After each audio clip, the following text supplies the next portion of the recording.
지난번에 이어서 같은 본문으로 두 번째 설교를 합니다. 오늘 본문은 다음과 같이 세 가지로 나눠볼 수 있습니다. 그런데 지난번에 첫째 부분에 대해서는 다 말씀드렸고 둘째 부분도 약간 말씀드렸습니다.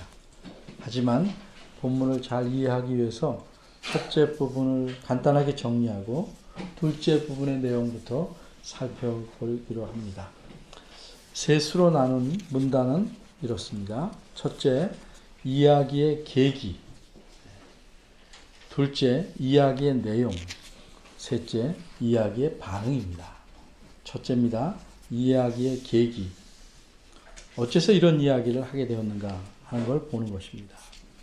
자기 아내들을 자신이 가축을 돌보고 있는 들판으로 불러서 이야기하려는 이 사람의 이름은 무엇이죠? 대답하는 게 부끄러운 건가요? 너무 문제가 쉬운가요? 야곱입니다. 그는 지금까지 20년 동안 살아온 곳을 이제 떠나려고 합니다. 그 이유는 야곱이 외삼촌과의 사이가 심히 불편해졌기 때문입니다. 야곱은 외삼촌의 두 딸을 아내로 얻은 까닭에 14년 동안 머슴처럼 일해왔습니다. 이른바 품삯도 받지 못하고 일했습니다. 그래서 야곱이 외삼촌에게 가족을 데리고 고향으로 떠나겠다 이렇게 말합니다. 그제야 좋은 일꾼을 놓치기 싫은 외삼촌은 품삯을 주겠다고 합니다. 얼마나 주면 되겠냐 묻습니다. 그런데 야곱은 삼촌이 보기에는 정말 미련한 제안을 합니다. 어쨌든 이렇게 야곱의 제안에 따라 품삯이 결정되었고 그 후 약 6년이 지났습니다. 야곱은 엄청난 부자가 되었습니다. 외삼촌을 넘어서는 부자가 되었습니다. 그러자 외삼촌의 아들들이 불만이 가득 차서 말도 안 되는 말을 여기저기 하고 다닙니다. 외삼촌도 자기 아들들의 불만에 동조하여 야곱을 전처럼 대하지 않습니다. 야곱은 심각한 위협을 느낍니다. 어떻게 해야 할지 고민합니다. 그때 여호와 하나님께서 야곱에게 나타나셔서 네 고향으로 돌아가라. 내가 너와 함께 있으리라. 이렇게 말씀하십니다. 그래서 야곱은 외삼촌 식구들에게 자신의 계획이 들키지 않도록 하려고 자기 아내들을 자신이 양떼를 치고 있는 들판으로 부른 것입니다. 그리고 자기 마음에 있는 품고 있는 이야기를 하게 된 것입니다. 이것이 야곱이 이야기를 하게 된 계기입니다. 둘째, 이야기의 내용. 그럼 야곱이 아내들에게 이야기한 내용이 무엇이었는지 살펴보도록 하겠습니다. 야곱의 이야기의 내용은 5절에서 13절까지입니다. 이 내용은 둘로 나눌 수 있는데 5절에서 9절이 한 덩어리고 그 다음 덩어리가 10절에서 13절입니다. 5절에서 9절을 먼저 보겠습니다.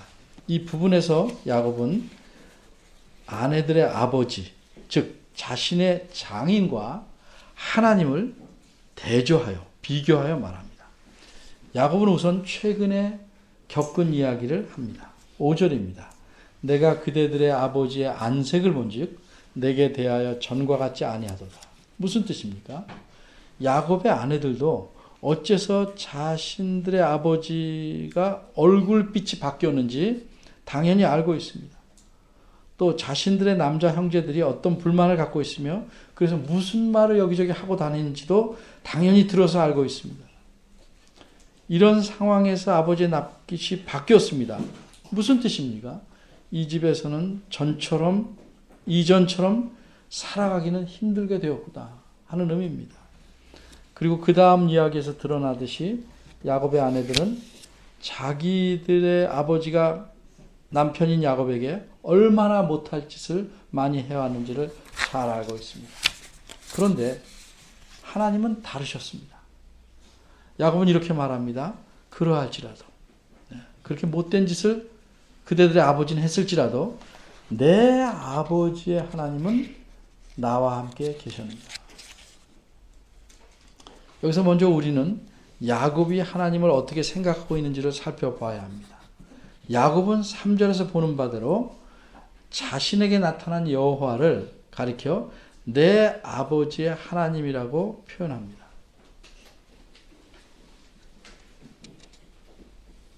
물론 이 말은 표현상으로 그대들의 아버지, 내 아버지 이렇게 비교하는 그 흥미로운 점이 있습니다. 그런데 이 말은 여호와 하나님은 나의 하나님이 아니라 내 아버지의 하나님이라는 뜻은 아닙니다. 그럼 어떤 뜻일까요? 야곱의 아버지는 누굽니까? 여러분이 다 아신 대로 이삭입니다. 그런데 어떻게 여호와께서 이삭의 하나님이 되셨습니까? 이삭이 간절히 바라서 그랬습니까? 그렇지 않습니다. 사람이 하나님에게 간절히 빌거나 끈질기게 졸라서 하나님을 자신의 하나님으로 삼을 수는 없습니다. 하나님께서 어떤 사람의 하나님이 되시는 것에는 기본적으로 세 가지 특징이 있습니다. 첫째는 일방적입니다. 이것은 하나님께서 사람에게 일방적으로 행하시는 일입니다. 사람하고 의논해서 협의해서 내가 너의 하나님 될게 이렇게 정하는 일이 아닙니다. 하나님께서 어떤 사람의 하나님이 되시겠다 마음 먹으면 그렇게 하시는 겁니다. 쉬운 예를 들면 하나님은 우리 하나님이십니다. 근데 우리에게 하나님이 되실 때 우리와 여러분과 의논하셨어요? 혹 우리에게 미리 통지하셨어요? 아니면 우리가 하나님께 저의 하나님이 되십시오 이렇게 간절히 빌어본 적이 있어요? 혹은 수년간을 그렇게 해달라고 끈질기게 졸랐어요? 아닙니다. 우리는 하나님이 우리 하나님 되기를 원하지도 않았습니다. 필요한지도 몰랐습니다. 근데 어느 날 갑자기 하나님께서 나의 하나님, 우리 하나님이 되셨습니다. 이처럼 하나님이 어떤 사람의 하나님이 되시는 것은 일방적입니다. 하나님께서 하시는 일입니다. 두 번째 특징은 오직 하나님의 은혜로만 되는 것입니다. 여기서 우리는 하나님의 은혜라는 이 말을 잘 이해합니다. 이 은혜라는 말은 우리가 일상생활에서 쓰지만 일상생활에서 사용하는 말과는 사뭇 다릅니다. 우리는 다른 사람이 내게 도움을 주면 이 은혜를 어떻게 갚아야 할까요? 너무 고맙습니다. 이렇게 말합니다. 그때 우리가 말하는 은혜와 하나님의 은혜는 차원이 다른 겁니다. 하나님께서 사람에게 주신 은혜는 그것을 받을 만한 자격이나 조건이 전혀 없는데도 하나님이 자신의 깊으신 뜻에 따라 베푸시는 겁니다. 그러게 하나님께서 우리 하나님이 되시는 것은 전적으로 하나님의 은혜입니다. 우리에게 무슨 손톱만큼이나 그런 은혜를 받을 만한 무엇이 있는 거 아닙니다. 하나님께서 우리에게 은혜를 주실 만한 어떤 이유나 근거나 자격이 우리에겐 전혀 없습니다. 어떤 사람들은 우연히 대통령과 만나서 사진을 찍게 되면 가문의 영광이라 이렇게까지 말하는 사람도 있습니다. 하나님이 우리 하나님 되신다는 것은 대통령과 사진 한번 찍는 것과는 비교가 전혀 될 수 없는 겁니다. 이것은 우리에게는 무한한 영광이고 영원한 영광이고 그래서 늘 기뻐하고 감사해야 할 일입니다. 하나님께서 어떤 사람의 하나님 되시는 것의 세 번째 특징은 계대적이라는 겁니다. 좀 어렵죠? 계대적. 이 말은 계속할 때 계자와 대를 이어갈 때 대자입니다. 대를 이어서 계속된다는 의미입니다. 계대적. 쉽게 말하면 지금 하나님께서 나의 하나님이 되시면 내 자녀들에게도 하나님이 되시는 것이고 또 그들이 자녀라면 그들의 자녀들의 하나님이 되시고 또 그들의 자녀들의 하나님이 되시는 겁니다. 이렇게 대를 이어서 영원히 하나님이 되시는 겁니다. 그러기에 이 계대적이라는 말은 영원히 계속하다는 의미로 영원하다 이렇게 표현해도 됩니다. 이렇게 하나님께서 어떤 사람의 하나님이 된다는 것은 이런 세 가지 특징을 갖고 있기 때문에 하나님께서 이삭의 하나님이 되셨고 대를 이어서 야곱의 하나님이 되신 겁니다. 그럼 이처럼 처음으로 어떤 사람의 하나님이 되시는 것을 뭐라고 성경에서 표현하는지 혹시 아십니까? 긴가민가해요? 그것을 가리켜 성경에서는 언약을 맺는다 합니다. 언약을 맺는다. 하나님께서 일방적으로 은혜로서 아브라함을 불러 언약을 맺으셨습니다. 그래서 하나님은 아브라함의 하나님이 되셨습니다. 그리고 아브라함의 하나님이 되신 여호와께서는 그 대를 이어서 태어난 이삭에게 또 언약을 맺으셔서 이삭의 하나님 되셨습니다. 그리고 하나님은 또 대를 이어서 이삭의 아들인 야곱과 언약을 맺으셔서 야곱의 하나님이 되셨습니다. 야곱이 모르는 사이에 하나님께서 야곱의 하나님 되신 것이 아닙니다. 20년 전에 야곱은 생명의 위협을 받아서 고향을 떠나 이곳 외삼촌 집으로 피신해 왔습니다. 그때 고향을 떠나올 때 도중 어느 곳에서 하나님께서는 야곱에게 나타나셨습니다. 그리고 야곱과 언약을 맺으셨습니다. 이렇게 하나님께서 자신에게 나타나신 생생한 경험을 했기 때문에 야곱은 하나님께서 자신의 하나님 되신 줄을 잘 압니다.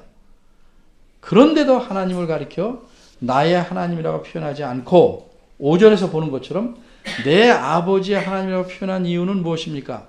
금방 말씀대로 그대들의 하나님, 내 아버지 하나님 대조하는 그런 문학적인 의미도 있지만 그래서 자신의 외삼촌과 하나님을 대조시키고 있지만 그것보다 더 중요한 사실이 있습니다. 우선 무엇을 외삼촌과 비교하면 대조시키는지 보겠습니다. 외삼촌은 야곱을 어떻게 대했습니까? 자신에게 이익이 있다고 판단할 때는 아주 잘 대해줬습니다.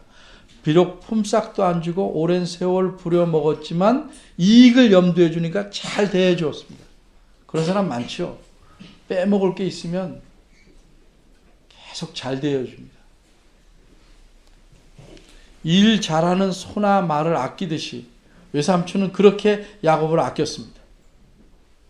그러나 야곱이 큰 부자가 되니까 삼촌은 얼굴색을 바꿨습니다. 기뻐하기는커녕 적대시합니다. 이렇게 사람들은 자신의 이익에 따라 또 상황에 따라 바뀝니다. 20년을 가족으로 살아온 동고동락한 사람들인데 바뀝니다. 그러나 하나님은 그러시지 않습니다.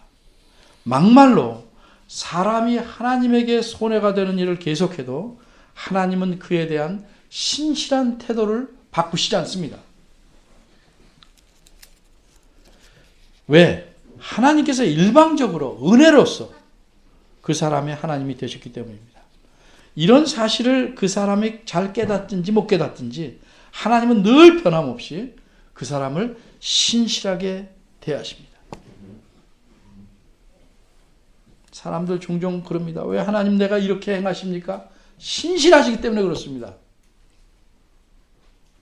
이 다음에 설명할 기회가 또 있을 겁니다.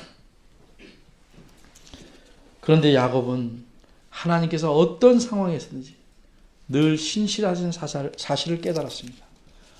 언제 분명하게 깨달았는지 우리는 알기 힘들지만 적어도 야곱이 지금 자기 아내들에게 말하는 때에는 분명히 하나님의 신실하심을 깨닫고 말하고 있는 것입니다. 그래서 내 아버지의 하나님은 그대들의 아버지와 달리 나와 함께 계셨느니라. 이렇게 말하고 있는 것입니다. 이렇게 말한 야곱의 말의 의미는 무엇인가?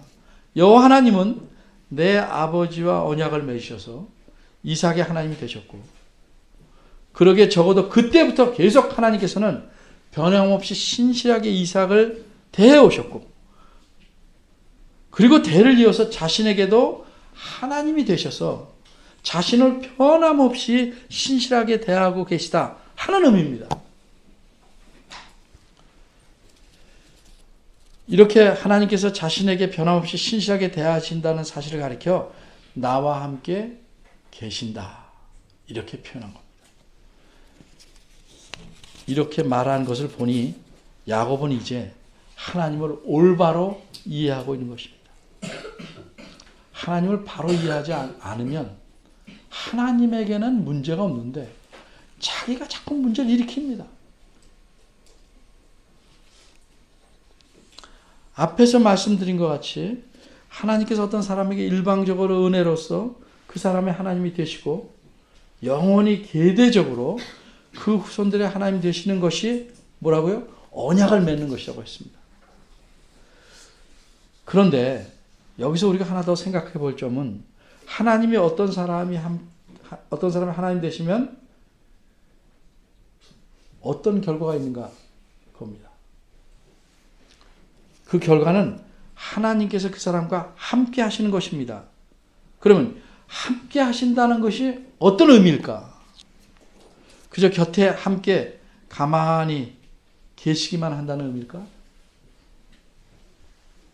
물론 그냥 가만히 곁에만 계셔도 우리 마음에 힘이 될 수는 있을 겁니다. 그런데 하나님께서 함께 하신다는 것은 그런 의미가 아닙니다.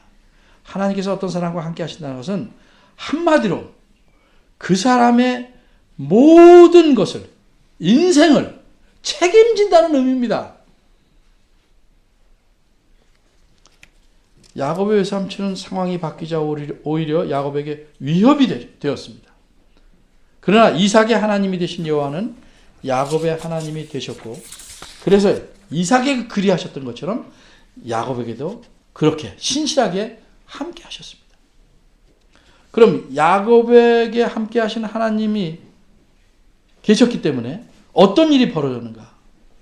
야곱이 말한 이야기를 우리가 더 들어봐야 합니다. 야곱이 경험한 거니까. 6절입니다.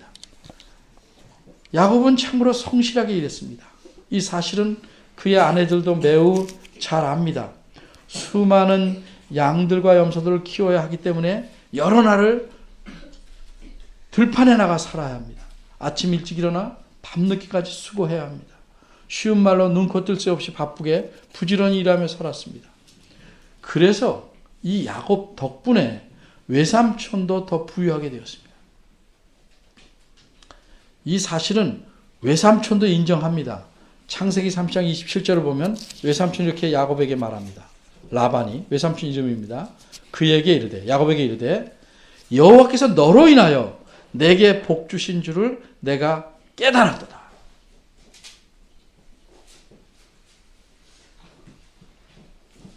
어느 정도로 하나님께서 외삼촌에게 복을 주셨을까? 야곱은 그 사실을 이렇게 말합니다. 창세기 3장 30절입니다. 내가 오기 전에는 외삼촌의 소유가 적더니 이제는 번성하여 때를 이루었나이다. 왜? 나의 공력을 따라 여호와께서 외삼촌에게 복을 주셨나이다. 그래서 6절에서 야곱은 이렇게 말합니다. 그대들도 알거니와 내가 힘을 다하여 그대들의 아버지를 섬겨보라. 그런데 외삼촌은 자기 조카인 야곱에게 성실하게 대하지 않았습니다. 어떻게 하였습니까? 야곱은 이렇게 서술합니다. 7절입니다. 그대들의 아버지가 나를 속여 품삯을 10번이나 바꿨다는 거예요. 변적하였느니라. 여기서 10번이라는 건 꼭 10번이라기보다는 많이 그랬다. 외삼촌은 처음에 품삯을 계약할 때 야곱이 미련하게 제안한다고 생각해서 아주 곧바로 도장을 찍었습니다. 야곱은 참 외삼촌이 보기에 엉뚱한 제안을 했습니다. 어떻게 했습니까? 지금 야곱이 돌보고 있는 양과 염소떼 중에서 얼룩무늬가 있거나 알록달록하거나 점이 있는 걸 다 빼서 외삼촌에게 줍니다. 그리고 자기는 야곱은 남아있는 흰색의 양들과 염소떼만 기르겠다고 합니다. 그런데 그 중에서 혹 얼룩무늬나 아롱진 새끼거나 점이 있거나 하는 새끼가 나오면 그건 자기 품삯이 될 것이다. 이렇게 제안했습니다. 그러나 우리가 상식적으로 생각해 볼 때 흰색 양과 흰색 염소떼 중에서 다른 색이나 무늬나 점이 있는 새끼들이 태어날 확률은 매우 적습니다.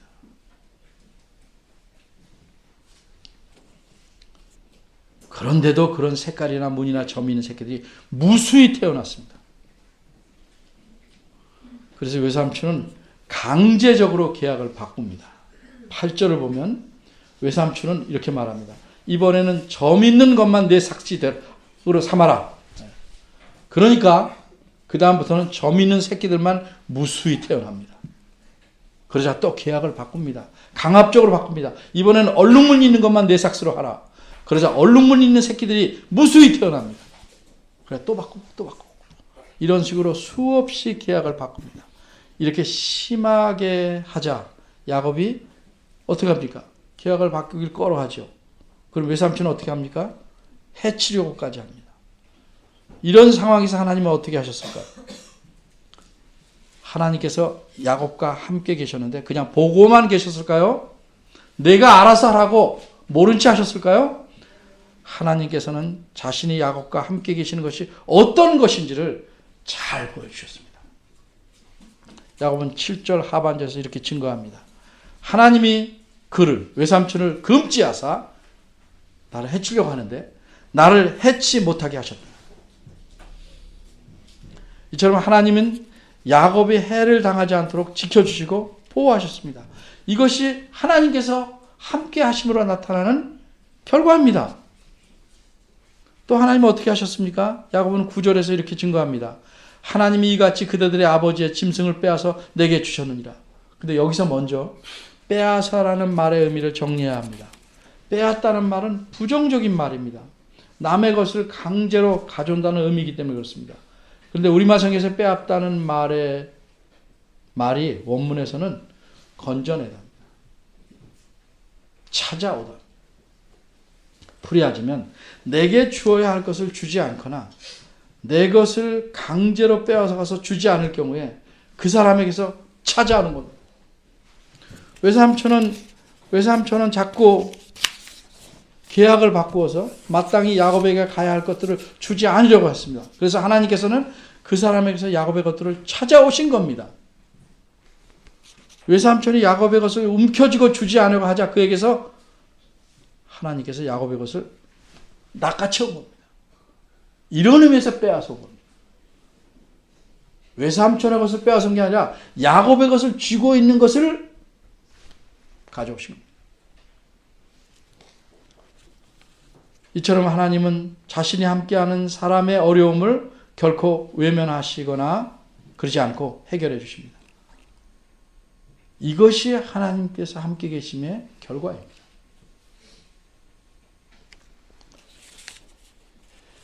오늘은 여기까지만 생각해 봅니다. 우리가 생각해 본 5절에서 9절까지 내용에서 하나님은 어떤 분이십니까? 하나님은 야곱과 함께 계셔서 그를 보호하시고 그의 어려움을 해결해 주셨습니다. 왜 그렇게 하셨습니까? 하나님께서 이삭과 언약을 맺으셨고 야곱과 언약을 맺으셨기 때문입니다. 그래서 야곱과 함께 하셨습니다. 그런데 문제는 여기 있는 우리는 야곱이 아닙니다.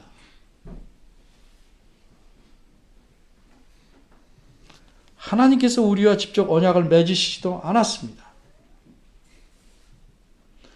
그래도 하나님은 우리의 하나님이라고 우리는 생각합니다. 어떻게 그게 가능합니까? 어쨌든 하나님이 우리와 함께 계시면 우리를 보호하시고 우리 어려움을 해결하시는 하나님이십니다. 근데 어떻게 그게 가능합니까? 어떻게 하나님이 우리 하나님이 되셨습니까? 이 점을 생각하기 위해서 하나님께서 어떻게 야곱의 하나님이 되시는지를 좀 보겠습니다. 한마디로 하나님은 그의 아버지 이삭의 하나님이 되셨기 때문에 야곱의 하나님이 되신 겁니다. 그럼 어떻게 하나님께서는 이삭의 하나님이 되셨습니까? 하나님께서 이삭의 아버지인 아브라함과 언약을 맺으셔서 아브라함의 하나님이 되셨기 때문입니다. 정리하면 하나님은 아브라함의 하나님이 됨으로써 아브라함의 모든 후손에게 하나님이 되시려고 한 겁니다. 그럼 아브라함의 모든 후손에게 은혜로서 그들의 하나님이 되시는 겁니다. 누가 아브라함의 후손입니까? 유대인들은 자신들만 아브라함의 후손이라고 합니다. 근데 성경은 분명하게 확실하게 이렇게 선언합니다. 너희가 그리스도께 속한 자면 곧 아브라함의 자손이요 후손이요 약속대로 유업을 이을 자리라. 갈라디아 3장 29절입니다. 그래서 우리의 하나님 되신 겁니다. 우리가 아브라함의 후손이기 때문에 우리의 하나님이 되시는 겁니다. 문제는 우리가 그리스도에게 속했는가? 바꿔 말해서 우리가 예수 그리스도를 구세주로 믿는가? 그러면 우리는 그리스도에게 속한 사람입니다. 그러면 아브라함의 후손입니다. 그러면 하나님 우리와 함께 하십니다. 그래서 우리의 삶을 책임지십니다. 예수님께서 최후 만찬을 제자들과 함께 가지시면서 이렇게 말씀했습니다. 잔을 가지시고 이것을 다 마시라. 이것은 죄사함을 얻게 하려고 많은 사람을 위해 흘리는 바 나의 피 곧 언약의 피다. 이 말씀이 어떤 의미입니까? 이것은 예수님의 죽으심의 의미를 설명해 주는 겁니다. 두 가지를 우리가 여기서 알 수 있습니다. 예수님은 자기를 믿는 모든 자들의 죄사함을 얻게 하려고 대신 죽으시는 것이다. 이게 첫 번째 사실입니다. 두 번째 사실은 이렇게 죽으심으로써 예수님은 믿는 모든 자들을 대표해서 하나님과 언약을 맺으신 것이다 하는 사실입니다.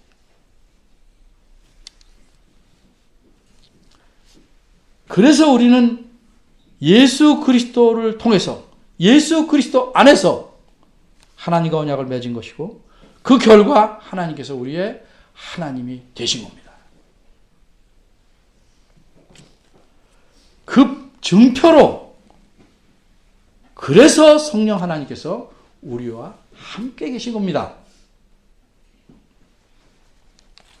그러기에 하나님은 우리의 삶을 우리의 인생을 책임져 주십니다.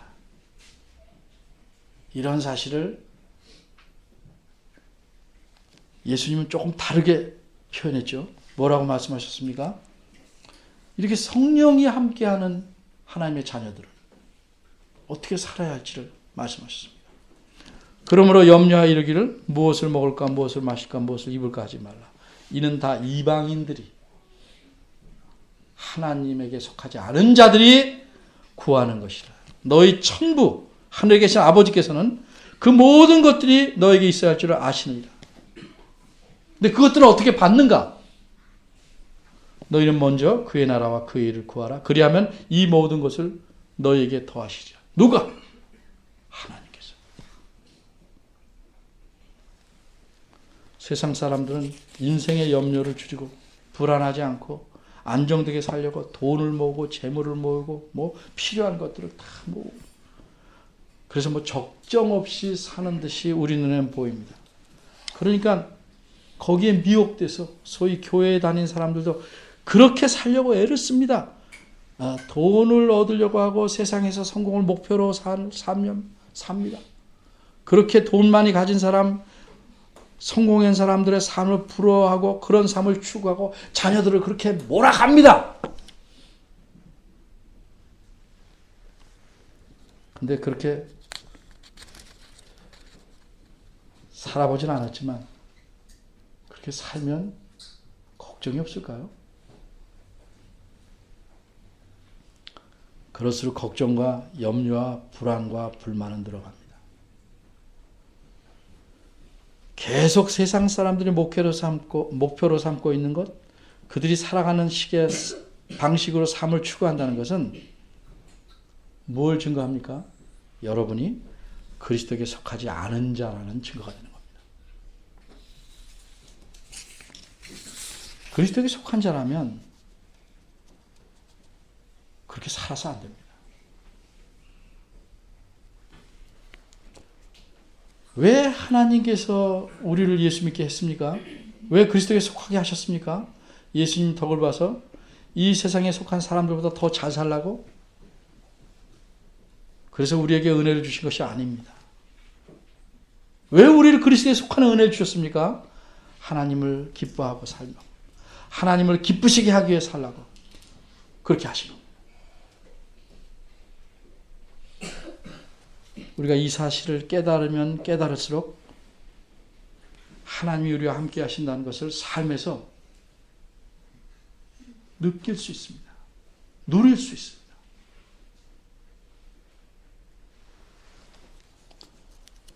그러면 하나님께서 나와 함께 하심을 믿고 그 뜻에 순종하면서 살아가기가 재미있습니다.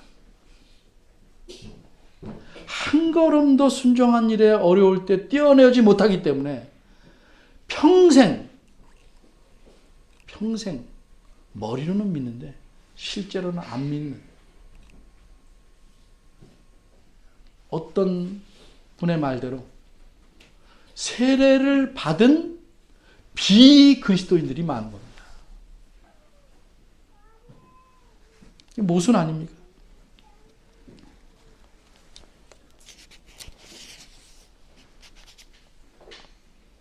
하나님이 우리와 함께 하신 것은 우리 삶이 더 하나님으로 인해서 든든해지고 감사와 기쁨이 어떤 여건 속에서 끊이지 않게 하심입니다.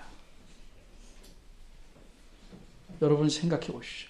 내 삶이 이렇게 흔들리고 불안하고 안달복달하고 뭘 손에 가져야만 평안함을 느끼고 내 눈에 보기에 뭐가 잘 돼야만 편한가? 왜 그런가? 간절히 바라기는 정말 하나님께서 여러분 각자와 함께 하시다는 사실을